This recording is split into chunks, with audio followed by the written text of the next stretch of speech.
Welcome to Soundbreaker. On today's episode, we're talking to Ilias Anwar, co-founder of Tapped AI. Thanks for joining us today. For our listeners who might not be familiar with you, if you don't mind, could you please introduce yourself? Sure. My name is Ilias Anwar, and I'm the founder of Tapped AI. I also had a media company as well that I'm working on, which I haven't fully stepped away, but a lot of the work at the agency is now delegated. So like my full-time role is with Tapped AI, and I've been in the music industry for about the past 7 years now. I've worked from being an independent booking agent to being an A&R, and also helping with like consulting and some management. And then now my full focus is with Tapped, where we are essentially a live music data analytics company, and we're allowing performers to be able to create a world tour through their iPhone. Amazing, amazing. We're gonna dive into all of that. It's gonna be an interesting and an insightful interview with Ilias. Ilias, so many people credit their early or their success, I would say, Mhm. to their early years of childhood, and whatever triggered it. It could be family members, whatever created that passion and that ignited this whole focus to being an entrepreneur, to being involved in the music business. So, if you don't mind, take us back to those days and see and just share with us how this whole thing started. You being fascinated with technology and being an entrepreneur, and also in the music business. Sure. I think a lot of the tech entrepreneurs talk about how when they were younger, they created some crazy software, right? And then it blew up and all these people were using it, or they created a video game and all these people were using it. I actually don't think my story is as interesting as that. I think the reason why I'm so interested in entrepreneurship is not because I had all these different businesses when I was a kid. I actually didn't do any of that. What I did do a majority of my time was actually playing video games when I was growing up. Every single second that I had free or any dollar that I made, I did not care about spending in the physical world. I would go and take that money and I would use it to improve my life in like video games. And I played a lot of Maple Story when I was younger. I played a lot of Mm, Call of Duty when I was younger. And I think the idea of going 0 to 1 or just being able to build and develop your character is something that interested me when it came to entrepreneurship, because you're constantly going from 0 to 1 and you have to spend a lot of time, and then you can step back a couple years and you're able to see all this progress. Same thing comes when you're playing video games and you have to level up your character. Every single day you're doing a lot of those mundane quests or different things that you have to do in the game to level up very, very slowly. But then mhm. when you take a step back, you could see that you have all this progress on your character. And so for me, it wasn't all these different businesses that I worked on. For me, it was just playing video games and being able to see my character develop over time. And that's the one thing I love about Tap, to be able to see it from its inception, all the different iterations, and then to the excitement of where we're at now. Amazing. So you credit all of that to video games. Huh, Yeah, I know it might amazing. sound crazy, right? The new age No, entrepreneurs, they want to no, maybe go in hey, that direction. whatever works, but it's, pretty interesting and fascinating to me. And Yeah. for our young listeners or all the ages of listeners and viewership or viewers of, Soundbreaker, we always bring in people with really interesting background on how they started. But this one is going to be pretty fascinating. I like it. Video games. What inspired you, to make the transition from being an entrepreneur to founding TCC Entertainment and eventually co-founded Tapped AI. But let's talk about TCC Entertainment. I think this is the booking agency that you mentioned earlier in the interview, correct? Yes, sir. So it's a Yeah. creative media agency. So we do events, video production, and then obviously we do digital marketing. That actually transitioned when I went to college. And obviously, you have to grow up a little bit and you can't spend all your free time on video games. And so when I went to college, I didn't know what I wanted to do. But I do know that I wanted to have some sort of financial freedom or build something for myself when I came out of those 4 years. Now, a piece of Mhm. paper and a degree is great. And I did graduate, but that was never really my intention. I had just done that for my family because I came from immigrant parents, and their definition of success is a degree. And I think sometimes when it comes to life, you can't just do everything that you want. You have to sacrifice some things, like my parents did before me. So the least I could have done for them to come to Give this him that. country is for me to at least give them that. I can still go in the route of entrepreneurship, but still make my parents happy. So then I stumbled upon wanting to create my own business and create a blog, because I knew that 7, 8 years ago, there was a shift in people my age from like the 17 to 28 demographic, where people were not getting news from, like these bigger news outlets. People didn't want to go see CNN or Fox or something like that to get their everyday news. The people my Yeah, age wanted to go to social media. They wanted to go to Twitter. They wanted correct. to go to Instagram blogs. And you see that now when you get breaking news, you don't sit down at the TV and find out about it. You take a look at your phone and you get a notification, and that's how you find out about news. Correct. But I wanted to focus on that niche for people who are around my age and not necessarily focus on more serious topics, stuff Yeah. like, personal finance for like young entrepreneurs that want to make money, or music or fashion or just entertainment in general. Mhm. And I wanted to curate stuff that I genuinely was interested in because I couldn't find that anywhere else. And that slowly started to pick up. And then we started having musicians reach out to us that wanted us to promote their shows because they saw we had like a decent following in the city of Richmond, Virginia. And then that So it started transition. basically as news, like just, Yeah. news that related for, yeah, as you said, entertainment in general. Yeah, I mean, it was a news blog. That's all it was in the beginning, and then pivoted to an event promotion company. Because once you cultivate this community of thousands of Sure. people that are into music, Correct. leading to Yes. now promoting musicians in our area, and then making money from that, to then booking artists and throwing our own shows, and then with that, starting to manage artists, starting to throw our own shows, and then also Yeah. working on marketing campaigns. Amazing. Amazing. This is really amazing. And it's still operating, correct? And but you delegated to other people to run it and help you with it. Yes, sir. So as of right now, my co-founders Phil Osei and Eli Wright, who we recently acquired his influencer agency about a year and a half ago. He Uh-huh. had a network of over 250 influencers, and they had all their organization, everything set up to where it was like I like the way that everything was delegated, whereas our company was very like service based and we were constantly running around from project to project. He had set up a system to where he was able to hire contractors and operate the company without him being there every day. And you know how they say like you don't really run a business unless it's able to operate without you. And And I took that to heart and I figured, we bring him under our company. And once he came on board, he was able to implement those systems for our company to now be able to run more fluidly. And it's been a great partnership since we've been able to get him involved. great. So is it pretty much automated or you got AI involved? Like you built your own technology in it? Yes. So it's a mixture of that and then also being able to bring more people in from like Fiverr to help contract as well. Fascinating. So you took TCC Entertainment from the ground floor to buzzing creative powerhouse. And what would you say the secret to succeeding in that, in that arena or making TCC Entertainment a successful entity? And what strategies that you used, to build such a loyal following? Like what? Because this is your secret, I think. You know how to get following.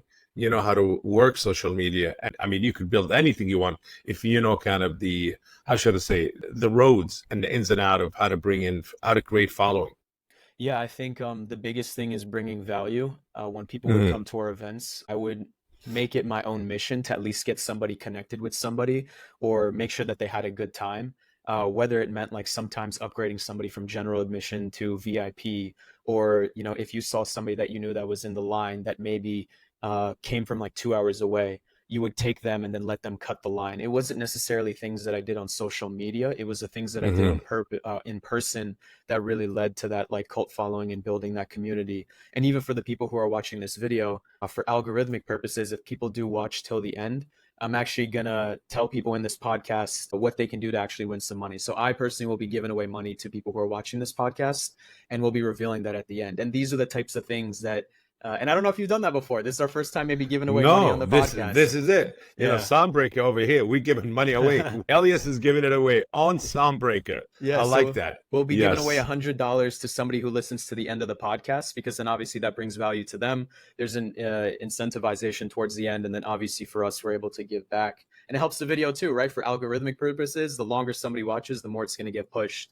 Um, Yes. so yeah, ideally, to answer your question in a more concise way, I think always offering value in person is the best thing that you can do, especially with our Hmm. company. I noticed that after we would throw events, when people had such a good time, they would be more likely to want to do marketing with us, or they would like be more likely to want to have one of the people on our team like manage them. It's all about experiences at the end of the day. And I know it sounds kind of backwards to say that to grow a social media following, you need to be able to give people experiences in person, but I think that Hmm. translates in a way that sometimes people don't immediately see.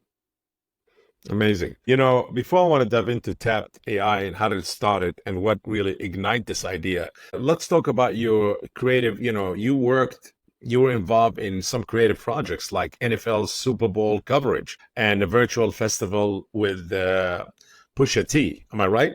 Yes, sir. So if you guys are Yes. interested in looking it up, our company was under another name beforehand before we changed. It was a little bit Hmm. more youthful, and you guys can look it up. The name of the festival was DMV Revamped. At the time, my previous co-founder, Joe Ranny, he's like one of my brothers, man. He looked out for us at the time and got us connected with Airwave Music Group, which at the time was Pusha T's debut label. And Pusha T was looking to sign a bunch of Virginia artists. And as you know, that's Hmm. my home state. Yes. We were buzzing in Virginia at the time, and they figured who else better than to partner with us. It was crazy for us. It was super humbling, and to be able to even see Pusha attend that event when it was a virtual festival and we were just filming it online, and to see Mhm. the traction that it got was super super humbling because it felt like all those years that we spent building up that brand finally got the recognition that it deserved. Essentially, what we did was, it was COVID, and obviously we couldn't throw like a full on concert because at the time you just couldn't do that. So we figured the next best thing that we could do is rent out a venue and then go on Twitch and sell tickets so that people could see all these people perform on stage through their computer screen. And we brought in artists like Q the Fool, Shorty Shorty, and all like local artists too. And then obviously Pusha T's roster. And it was a great show. It was something unique. I think after that moment, TCC was able to solidify itself as more than just like a youthful brand or being like a college brand. It was Yeah. okay, they're a little bit more industry now. And the fact that Pusha was willing to take that chance and even associate with us, I don't think he realizes, how much he did for us. So I got to commend the whole team over there for taking that chance on us. And the NFL Super Bowl weekend, we were actually able to partner with the Lee Steinberg weekend. And that's basically like the biggest event that the NFL throws to basically bring different types of execs, sponsors, and just other like high level people that attend that weekend. And Yeah. what we were there for was to bring out some of the influencers that we have under our network. And they were just basically supposed to like film the time that they had there, and then we filmed a recap video that I could share with you at the end of this, Absolutely. and just basically show that like we had some influencers come to their weekend and had a good time, so that way more people would want to attend next year. I have to say, you are a great inspiration for a lot of these young cats, who have that entrepreneurial spirit in them and they need somebody to look up to. And I would say you really definitely Ah, are. no way. Thank you, man. Absolutely. I mean, how you in the time span from your Hmm. college and early days, it's not a long time, but you've been through so many steps and so many ventures and so many that led to Tapped AI. And it's really pretty impressive, I have to say. Before we jump into the book, which is the cheat codes, I'm very intrigued by it. I want to talk about that. But let's talk about Tapped AI, the big elephant in the room, which we're promoting, we're pushing, and you guys founded, you and your partner, Jonas. And tell me about it. How this whole thing came about? How did you guys started Tapped AI? What was the purpose, the goal, and what's the strategy behind it? Please. Yeah, sure. First off, I want to thank you for the kind words, because it's surreal to me, man. Like, look at your background, look at all the billboard plaques Oh, and everything please. you have going on, man. And so when people say stuff like that to me, I don't take it for granted. And first of all, I appreciate you for putting me on your platform, because for us to be able to tell our story, who knows what's able to come of this with My Tapped, pleasure. My you pleasure. know. Yes. Humble, humble. Everybody, you see, this young man is extremely humble. And that's one of the secrets to success. Well, no, I think it's Please. just appreciating sometimes, what you're in. And for us, I know that if I'm able to share this story with Tapped and how we started, it honestly came from a podcast. That's why I love podcasts so much, because you never know the impact that it could have. You might think like there's a podcast that I have maybe only has like 30 or 60 or 400, however many viewers. And, you look at other people and they have millions, and you're like, there's nothing that'll come of it. No, I mean, you could have 10 people watch your podcast and you never Yes. know what'll come. For us, Well said. Well yeah, said. the podcast that I was on with my former co-founder, yes, Mhm. that was maybe only seen by like 5 people, but that's what started Tapped. Him and I had a conversation after he interviewed me with my experiences at TCC Entertainment, and Yeah. me and him had a couple ideas of how fractured and I guess broken the live music industry is, and he also Hmm. saw that there was a boom in the independent artist scene. And so we had a couple ideas and we exchanged it after like 2 hours. And then, you know what? I'm not an engineer, right? I look at him and he's this tech guy. I'm not involved in the tech space at all. I was like, this Hmm. guy's never going to call me again. I was like, he doesn't care. Like, I've known of him for years and he's known of me, but we've never fully connected. And I just Hmm. felt like we were from two different worlds and he would never want to work with somebody like me. Hmm. And so at the time, he had his music tech startup. And a couple months later, he gave me a ring and he said, everybody else in the startup is going to work at another company or like Fortune 500 companies. And if they had the choice to pick between a Fortune 500 company and a tech startup, what are you going to pick, right? You're probably going to pick a Fortune 500 company or a more solidified job. Startups are not easy. Hmm. And he said, you know what, man, I want to do some of those ideas that you discussed. And Hmm. he said, let's do it. Keep in mind, a couple weeks later, I'm moving to Los Angeles and he's moving to Barcelona. And we're agreeing to a startup, which is a terrible idea because you're on completely different time zones. And over the span Worlds of that apart. year, yeah, Worlds apart. Yes. over that time, like I would go to sleep and I would wake up to like 50 texts from him and then like vice Hmm. versa. That's literally how we were working on the startup.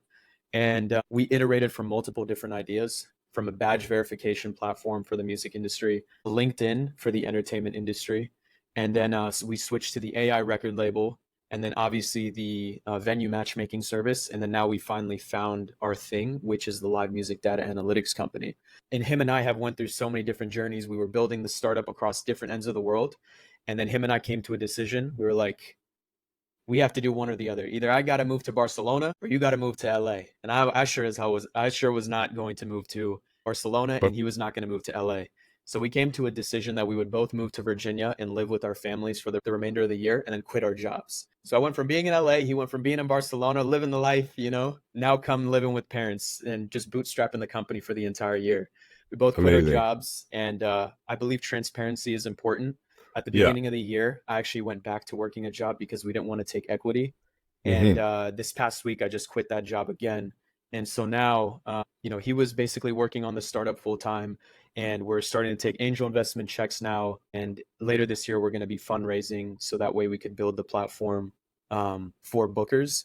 And as of right now, just an overarching idea so people have an understanding of what the app is. You hop on the app, and there's a map of venues all over the United States. And by using our mass outreach button, you're able to pinpoint all the venues that match your genre, that match your artist size, and that would make sense for you to perform at. And then you're also able to pinpoint artists that would make sense for you to perform alongside. And then you reach out to those venues, establish a line of communication with them, and then they can book you on the app. And for premium, it only costs $10 a month, but all the information, contact information, socials of all these venues is free to use. So we don't believe in gatekeeping the data. We only believe in gatekeeping the automation and acting upon the data, if that makes sense. Impressive. Really amazing. Really amazing. Now, you mentioned about, you're taking checks from angel investors. If you don't mind me asking, you don't have to answer. How much money so far you guys raised from the beginning of Tap.ai till now? Sure. So we've only taken a $10,000 check at a 3 mil valuation safe. Hmm. What Johannes and I came to terms with before we did any fundraising was we don't need to raise $1 million to make an app and a website. We could keep all the Hmm. equity. We could make the website ourselves. We could get on the app store ourselves. We can get at least 3,000 to 4,000 users ourselves. And then we can also get paid subscribers. And so for the past year, we've been on that journey of trying to do that. We finally hit that, which is why now we're willing to go and get more angel investment checks. And we still haven't opened up the round yet, but we are within like the next couple of weeks. Unless like something changes or, we feel like as we can last on our runway a little bit longer. But yeah, that's where we're at right now. We've only And taken a what's the $10,000 goal? How check. much you want to raise? What's the goal? I think we want to do at least like around 300 to 250,000 just to last us through the end of the year. And then Hmm. be able to throw a lot of different events, and then maybe Amazing. book some more people for New York Tech Week as well.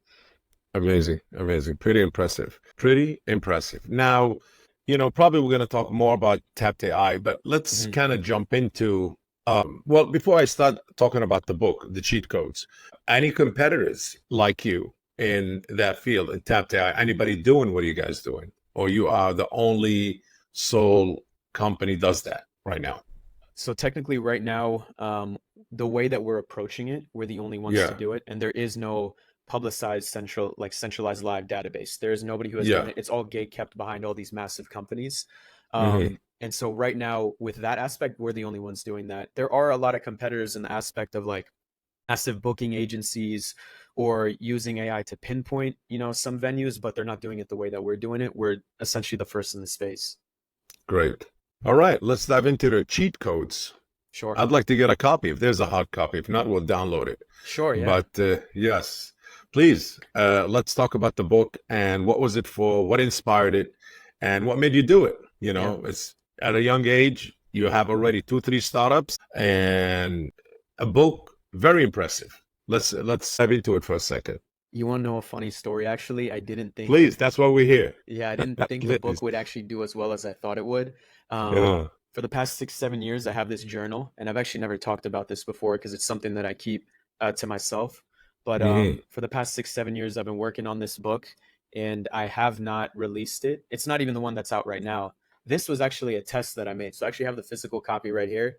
And at the Uh-huh. end of the video, for the people who are watching, alongside the money, we'll also give them one of these books. I'll ship it to them, and you can decide whoever the giveaway winner is for that, whether they comment on the video or like or reach out. The first person to reach out to us on LinkedIn, Yeah. that's what we could do. The first person to reach out to you on LinkedIn and says cheat codes, I'll ship them a signed copy of the book. But the funny thing is Really? this book was never supposed to be publicized. It was just me learning the Uh-huh. process of actually publishing a book and getting to know manufacturers, because I'm very big on taking action even when you don't have all the steps figured out, Yeah. because I don't want to learn all the mistakes when I actually release the book that I've put my blood, sweat, and tears into. So I figured, let me work on something smaller. And in the past year that I lived in California, I was working and taking notes on a guide to basically help people grow in like the social media space. And I wanted it to be very digestible and small.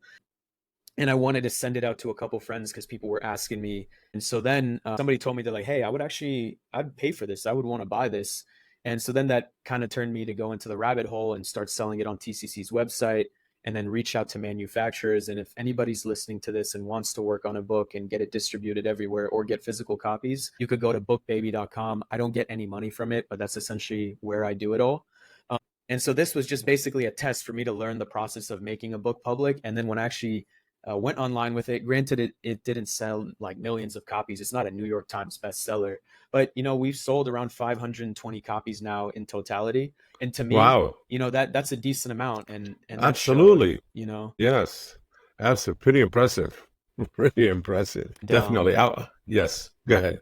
I was gonna say, and yeah, now it's just kind of like I have to keep up with it just because there's a demand, but I didn't necessarily plan for this, to be honest with you. And now, like every couple of days, I'm going to the post office and just shipping the books, and I didn't even think I would be doing this. So in the book, actually, like the substance of it, I say on the first page, I say this book is not gonna make you rich. This book is not gonna make you famous.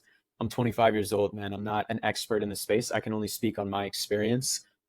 And that's what I said on the first page of the book, because I don't want people to think that it's like uh it's going to sell them this fake dream. I think transparency is super important, and in the first page that's what I make very clear. And then there's just Yes. like different little hacks too. So what I did was I made this book ADHD friendly for the people of our generation. So if they Hmm. want to just skim through the book and they don't want to read the whole thing, there is text that is actually highlighted in red or like dark gray depending on which copy you have, so that you could actually read the book in less than 5 minutes and get all the content that you would need, or like the biggest takeaways. And so that's stuff like for branding, let's say using the same social media username for all platforms. So that way you're more discoverable. And for SEO purposes, people don't have to try and go through this maze of finding you. If I type in, let's say, for example, the Starboy, and that's like the name of an artist, and he has the Starboy underscore on all platforms.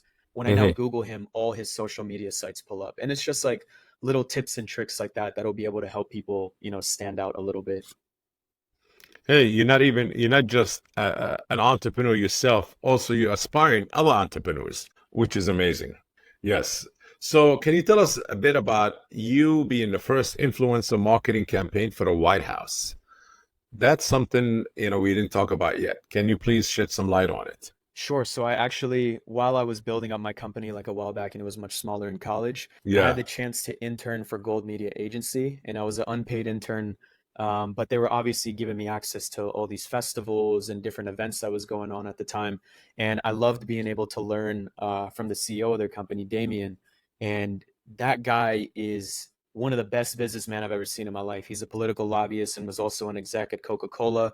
And then now he was Wow. working at this agency. And so obviously he had different ties to corporate companies and then also political companies, and he had a relationship with the White House and some of the people there, and they were interested in getting involved in influencer campaigns.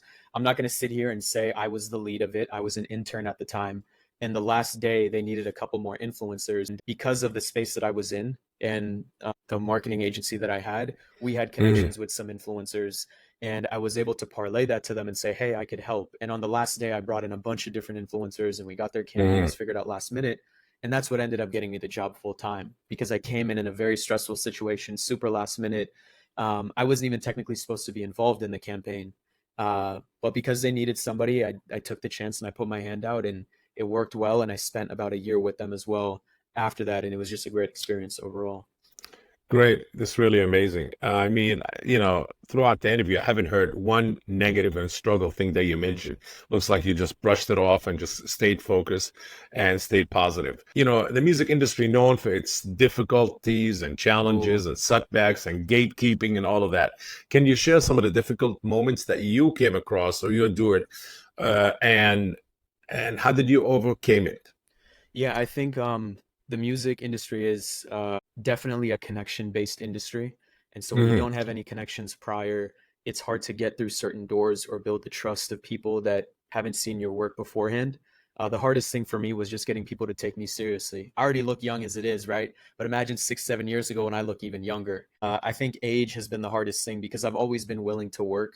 I've always been willing to hustle. But I think when people would maybe look at me off, like maybe now I look a little bit older, but in the beginning when I first came in, I was even more Hmm. fresh faced than I am now, right? And so when I was talking about all these things or trying to get involved in these projects, a lot of people just wouldn't take me seriously, and there would be that hump of trying to get over to get people to take you seriously. And then in the music industry, you just constantly hear no's. I mean, even to this day, you hear no's, but you can't get Always. caught into those because uh, the yes is what makes it worth it, right? The yeses are why I'm here. The no's are not why I'm here. So I would say to answer your question, like the hardest thing for me was being able to go past all the no's and not let it affect my confidence and be stern with what I believe and that I'm confident with the products that we're building, whether it be with TCC or Tapped. And then lastly, obviously the age thing was something super hard to overcome. Hmm. What's in the future for Tapped AI? The future of Tapped AI, as of right now, we're just trying to gather as much data as we can. And after this call, I would love to show you the data we recently got our hands on. We are going to be fundraising at the end of the year. We're going to be making a move to New York very soon for the whole team. Hmm. And obviously, just partnering with a lot of big performers and also announcing some tours that we're actually partnering with and fueling the data How for big them. is the team? Right now, the team is around 8 people, and they're all also working full-time jobs, and then they're helping Tapped part-time. Amazing. Believing in the cause and believing in what you guys doing. What is a very common misconception in the music business that That you you've seen and you oh experienced? I love Yes. this question, man. You've been asking great questions. I think that you don't need money to succeed in this game. You need money or you need connections. And I was actually reading this book called The 50th Law. It's by Robert Greene and 50 Cent. And 50 Hmm. Cent talked about how like when he was first coming up in the space and how he had to make noise, right? I think the biggest misconception is that artists believe that they could just put a song out and then just post it on social media and then they'll just go viral and then get millions of listeners because they see other artists doing that, right? But what you don't see when you grab that curtain and you look behind is that those artists that just posted a song and happened to go viral, there was a machine behind them. They had Hmm. connections prior. And I myself, who didn't have the money or didn't have the connections, you have to make noise, whether it's throwing events or going out there and shaking hands and meeting people and providing value to them. There could be another way that you could do it, and that could be by just making noise and doing something that's unique. And that's what 50 Cent did when he first came into the industry. Was there was nobody like him in the space, and he was anti-corporate. But try telling to artists now that they should be anti-corporate, it might not work for everybody. So I think that's one of the biggest misconceptions is that if you don't have money, if you don't have connections, you have to find another way to make noise and find Hmm. out whatever that is for you. I don't have that answer, but the people can look within themselves and find that on their own. Amazing. So for our viewers and followers who's Who's going to going to be be inspired by your story and Mhm, your journey so far and your experiences, your accomplishment, and everything that you went through, mhm, they're going to be extremely inspired. And some of them might want to take the same path as like, hey, if Ilias did it, I could do it. mhm, Follow my dream, my goals, my ambition, whatever I wanted to do, my passion, I'm going to go for it. mhm. What advice that you kind of give a lot of these entrepreneurs who's going to take the same path and want to start their own thing, follow their passion, their dream? What's the does and don'ts and, just your advice, your general kind of advice to them? in order to like stick out, or just in general of chasing the journey of Both, entrepreneurship? Both. Okay. both, really. Yeah. Well, the entrepreneurship journey is that's the main one. The first one, that's what's gonna get them inspired and keep going forward. To go forward, to do what they want to do, or what they aspire to I do. think the biggest thing is to be able to put your ego to the side. I can't say that I have no Hmm. ego. Everybody has an ego, right? But the one thing that I really resonate with my co-founder Johannes, and the reason why I think we work so well, is Hmm. he was working this big, high corporate paying job, but then a couple months later, he's willing to go and sleep on a couch, or he's willing to sleep on a floor. Or even for myself, like I had to put my ego aside and work a job when I didn't have to, and I'm portraying as a founder online, right? Hmm. I Hmm. could have went and given up equity, and we could have done that, but we chose to work a job. We chose to sleep on floors. We chose to sleep on couches. We chose to just drop everything that we're doing and move to a different state for an acceleration program. I think your ego is going to be challenged a lot as an entrepreneur, and it's really going to be hard to defeat that sometimes. But I think your best bet is to just keep pushing. And even if there's something that you don't want to do, if it's for the short term and you see a longer vision, then it'll end Yeah. up working out for you. Amazing. Um, Amazing. I hope everybody's listening and taking notes I from think, Ilias. He yeah. knows what he's talking about. And this man What going are to be your a thoughts on it? success. What are your thoughts on it? I would say my thoughts on it very similar because I've been through the whole same thing that you've been through. Hmm. And I would say it may be a bit harder back in the days because there was no social media, no cell phone. Well, there were cell phones, but not as easy. Things were a bit different. Yeah. And you really have to have in order to go, you got to learn and establish the hardcore connections back in the day. Hmm. Today, you can connect with people through social media, whether it's on LinkedIn or that. It makes it easier to meet and to talk. But back in the day, it was a bit difficult. But, if you're determined, like a friend of mine told me, Hmm. back in the day long, it's like just keep your eyes on the prize. And I kind of, resonated with me. Keep your eyes on the prize. No matter what happened, keep your head up. You're going to fall. You're going to learn. You're going to keep going. You just got to keep going. There's no excuses because nobody going to feel bad for you. No matter what happened, nobody going to say, hey, we feel bad. No, you just got to get up, gather your stuff, and just keep going. And that's it. And you're going to learn from your own mistakes. I learned from my own pockets many, many times, many, many times over. And that's the best university you go to. Yeah.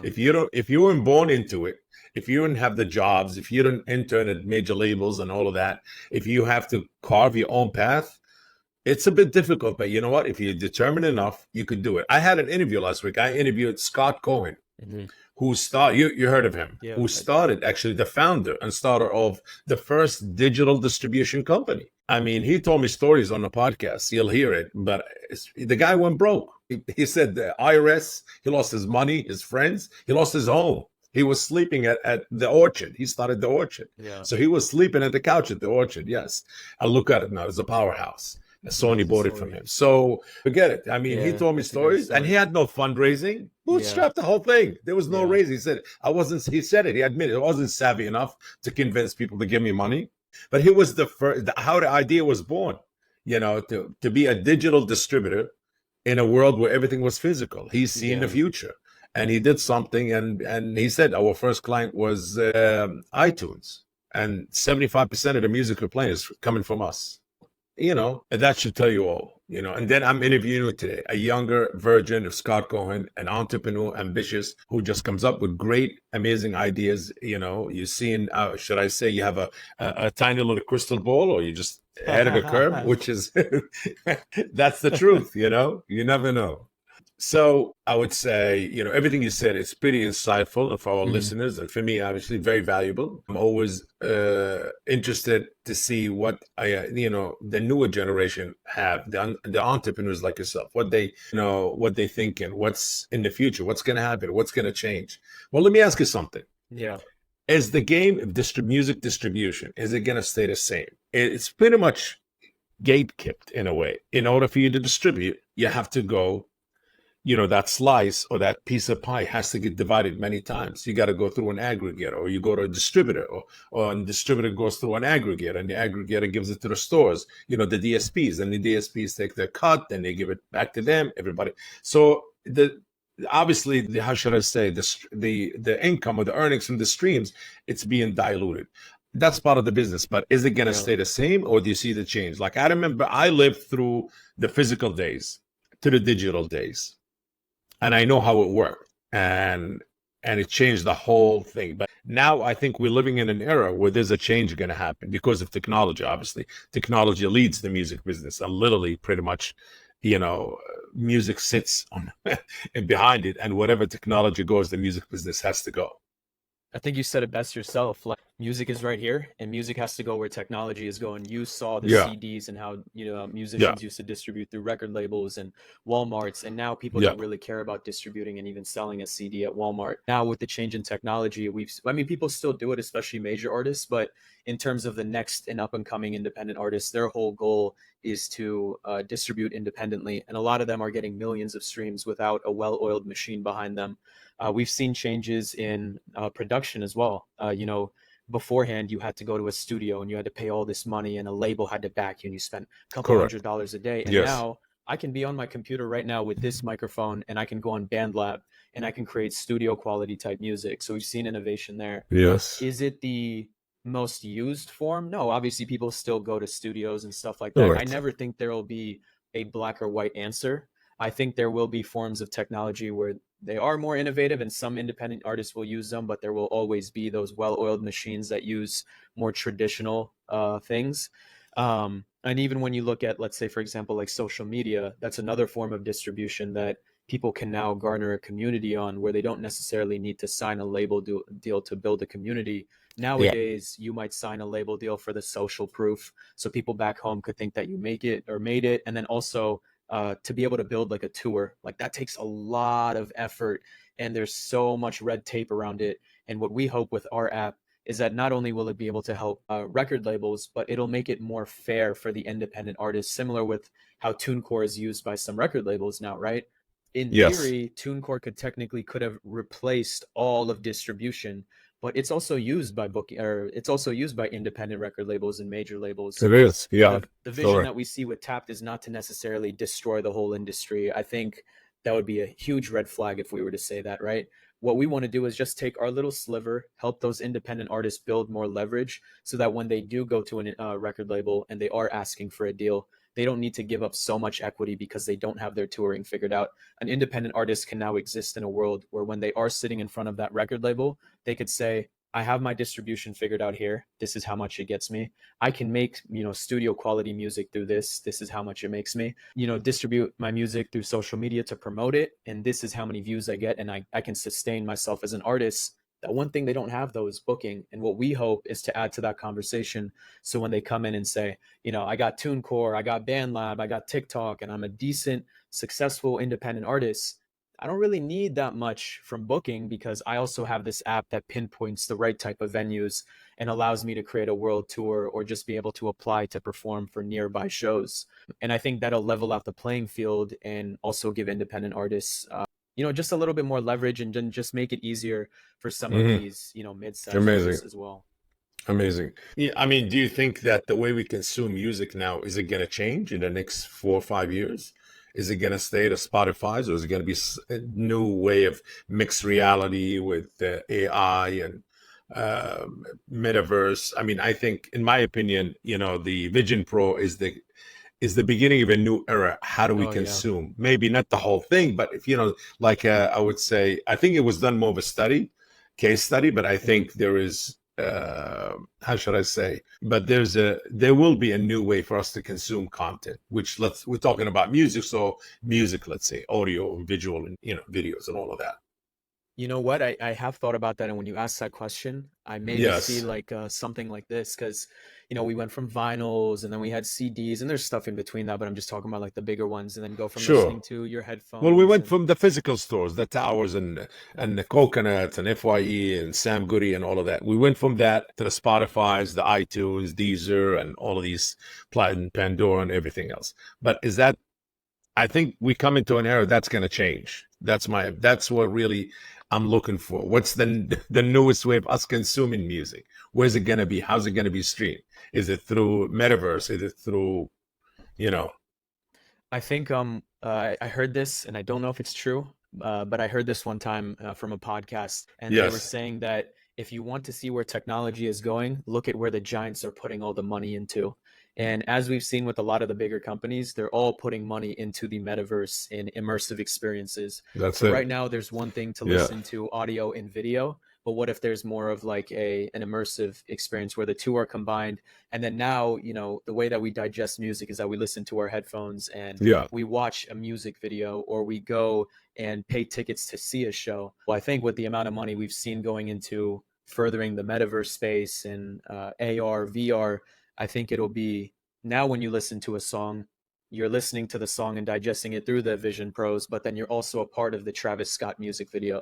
So now you don't just do one and the other, or one or the other. When you do listen to music, there's always going to be a visual component with it. Correct. Is that going to happen Correct. next year? I don't know. Is that going to happen 2 years from now? Maybe not. But I definitely do see The future. a future where maybe my kids, Yes. similar to how maybe like my parents or somebody, they would get a vinyl and they would sit in their room and then they would just listen. Maybe one day my kids will put on their Vision Pros, sit on their bed, and they're in a Travis Scott music video and they listen to the song. Well, you heard it first on Soundbreaker here. Anything coming up on Tap Down in the next month or so, beside the fundraising that you guys going to be holding in about a couple of weeks or so?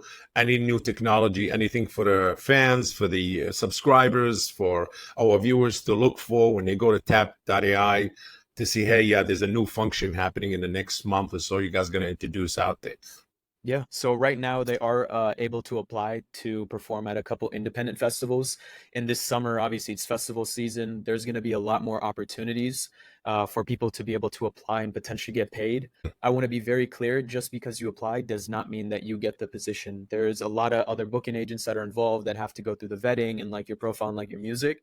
And then secondly, A16Z is throwing New York Tech Week, and we're under their event calendar and throwing a summer soiree. And so basically it's a music tech mixer, and we're going to have a founder panel there as well. And we're going to have like the CEO of Symphony, artist managers, the former CTO of TuneCore, the CEO of AI Furnace. And if you are in the New York area on June 3rd from 6 to 9 p.m., we're going to be doing it at the Taylor Public House. And if they are interested and want to know more, the link will probably be on my LinkedIn, and they could find out more info from there. Absolutely. Well, you heard it first. Very insightful, I have to say, Ilias, and very inspiring and very motivating. Really, thank you for being here today. Just want, and this concludes today's episode of Soundbreaker. Please make sure to follow us on socials and stay tuned for our new episode. Thank you. And please. No. Give them their money, because I did say that. The $100, yes, and the book, We don't want to forget the cheat codes. Yes. Absolutely. The book, whoever says cheat codes, first comment made on I guess on his LinkedIn or our LinkedIn, get a free copy. And then for the $100 as well, they have to DM you cheat codes. The first person to like and comment on this video and then DM you cheat codes, I'm going to send the money to you right after this, and then you could make sure to take care of them afterwards. Or you could send it directly. Okay, it's the same. Absolutely. Now, wait a second. Do I qualify for the free copy of the cheat codes? Yeah, of course. We'll give you another one as well. Okay, great. Yeah. Well, again, thank you for being with us here. Really very inspiring for everybody and very inspiring. And I wish you all the success. And definitely we're going to talk more, me and you. Thank you, Bob. I appreciate you for your time. My pleasure. If you enjoyed today's episode, make sure to share the Soundbreaker podcast. And if you are joining us on YouTube, please like this video and subscribe to the channel. Until next time.